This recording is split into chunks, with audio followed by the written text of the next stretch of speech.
Chers amis, vous avez remarqué la quantité de conneries qu'on a pu regarder sur nos différents écrans, la télé, Internet depuis une semaine? C'est phénoménal. Mais ce sont les aléas du confinement. On se retrouve avec un temps libre beaucoup plus étendu, assez considérable, et on ne sait pas toujours comment l'utiliser à bon escient. Ce n'est pas moi qui vous jetterai la pierre, mais je voudrais profiter de l'opportunité de cette vidéo pour vous inviter à la contemplation. On sait depuis la nuit des temps qu'il y a un lien étroit entre le visage et l'âme. Déjà Cicéron disait « le visage est le miroir de l'âme ». C'est-à-dire que ce que je vis intérieurement, ce qui se vit en moi rejaillit d'une certaine manière sur mon visage. Et vous le voyez de toute façon, lorsque vous rencontrez quelqu'un, vous êtes capable immédiatement par son visage de savoir ce que vit cette personne. De voir si cette personne est joyeuse, est triste, est anxieuse, est en colère, est détendue. Ça se voit sur son visage. Ce que la personne vit en profondeur est transmis sur le visage. Mais le chemin s'effectue aussi en sens inverse. C'est-à-dire que ce que mon visage va vivre va avoir une influence sur mon âme. Et notamment à travers les yeux. Ce que je regarde, ce que je contemple, me façonne en profondeur.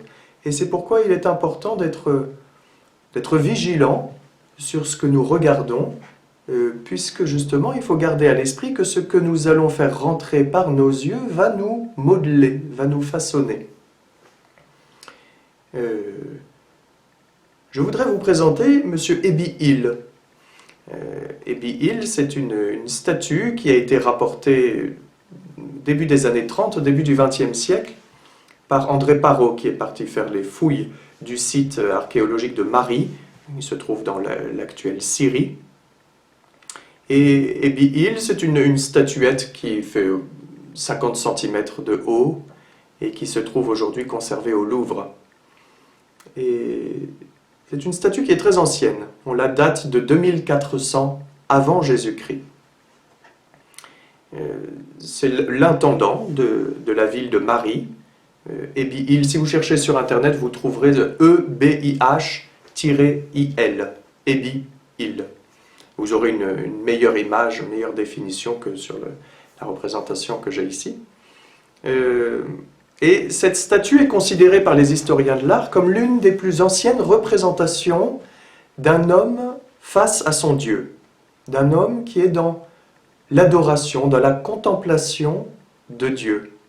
C'est une statue qui est réalisée en albâtre, mais j'attire votre attention sur les yeux de Ebbie Hill, le soin tout particulier qui a été accordé aux yeux par l'artiste, qui les a réalisés en lapis lazuli, une pierre bleue, une pierre magnifique, et qui donne à ce regard une espèce de clarté, une espèce de pureté, qui transmet un peu ce que j'essayais de vous dire.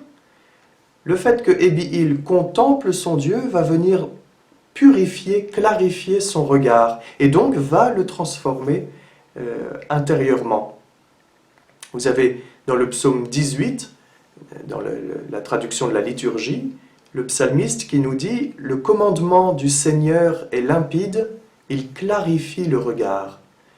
Eh bien, c'est quelque chose du même ordre dans la contemplation du beau. La contemplation va venir purifier, clarifier notre regard et nous rendre un peu plus beau, un peu plus pur intérieurement. Et donc, je nous invite, au cours de ce confinement, à faire attention à ce que nous allons voir tous les jours, à ce que nous regardons. Il est important de pouvoir disposer chez soi de belles images, des images que nous allons croiser tous les jours, en passant d'une pièce à l'autre, sur lesquelles notre regard va passer, mais qui, peut-être de façon imperceptible, vont nous façonner, vont nous recréer, faire de nous une création de Dieu un peu plus belle, un peu meilleure. Et vous êtes nombreux à nous envoyer des photos des coins prières que vous avez réalisés chez vous. On vous en remercie parce que ça nous porte aussi, surtout si vous avez d'autres photos, n'hésitez pas à nous envoyer. Dans vos coins prières, il est important d'avoir des images belles, des icônes, des statues, ou simplement des images que vous allez tirer de votre ordinateur. Et des images belles sur lesquelles votre regard va pouvoir s'arrêter, va pouvoir contempler la beauté de Dieu et ainsi être purifié, clarifié, recréé, un peu meilleur, un peu plus beau intérieurement. Je voudrais terminer cette vidéo justement avec la prière du psaume 18, où le psalmiste s'attarde aussi sur la beauté de la création. Tout le monde n'a pas la chance de disposer d'un jardin chez soi. Si c'est le cas, je vous invite à être attentif à la beauté des arbres, des fleurs. Si malheureusement vous êtes dans un environnement plus restreint, un appartement, mais peut-être avez-vous quelques plantes chez vous, sur le balcon. Être attentif à la beauté de la création, à la nature, avec un printemps magnifique, et pouvoir rendre grâce par la contemplation de la nature, par la contemplation de la beauté, la contemplation de la création, pouvoir rendre grâce à Dieu.